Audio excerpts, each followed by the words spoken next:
Alright, so I just wanted to give a brief overview of how the Arduino controller is coming along. The boards are sent out. This is just my breadboarded stuff. So here we have pH and ORP controller. We have an EEPROM. We have a I2C port expander, which we'll use to control solid-state relays, which we're not using. We have a real-time clock and an LCD and keypad display. Now, we're just going to zoom in on the LCD screen here.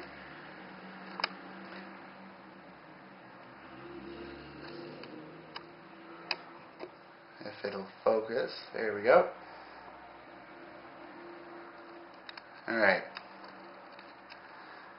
so why won't it focus here?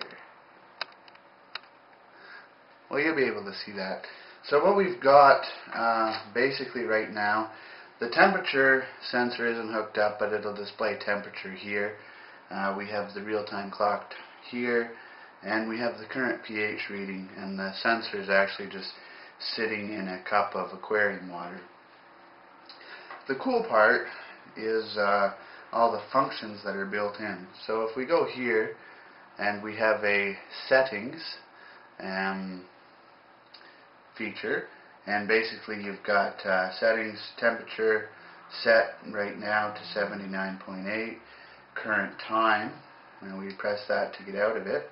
And before, you used to have to set everything within the program and then you'd have to reprogram it.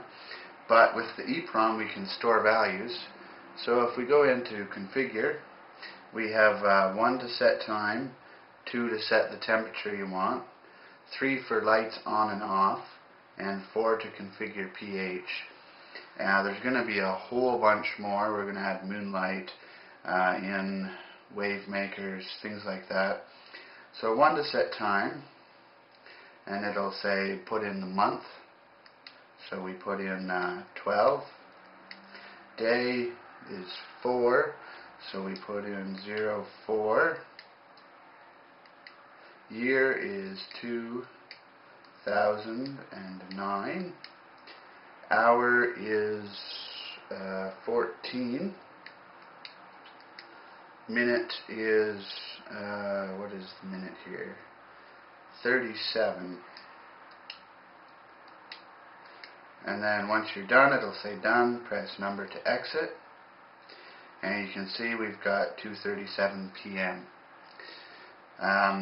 So now if we go back in and set the temperature, so you put in 4 digits. The first 2 are the degrees, and then the last 2 is the decimal part. So we put, let's say we want to do 78.5, so that's 7,850. Now, when we press the number sign to get out, it's going to write that value to the EEPROM, which is also very cool. And now we're going to do lights on and off time, so we'll press 3.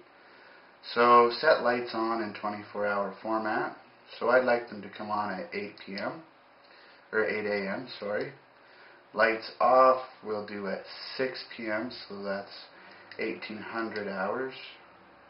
And then you can do, if you have LED lights that support pulse width modulation, you can set a fade time in hours.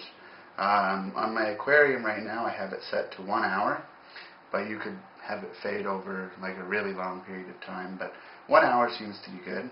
So then boom, and it'll write all those values to the EEPROM as well. And so we're going to do the last one, which is configure pH. So configure pH, you used to have to come up with your own formula and tweak stuff.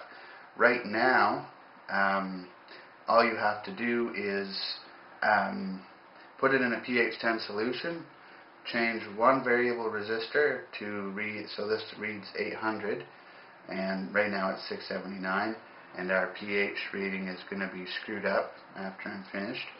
But we press the number sign, writing those values.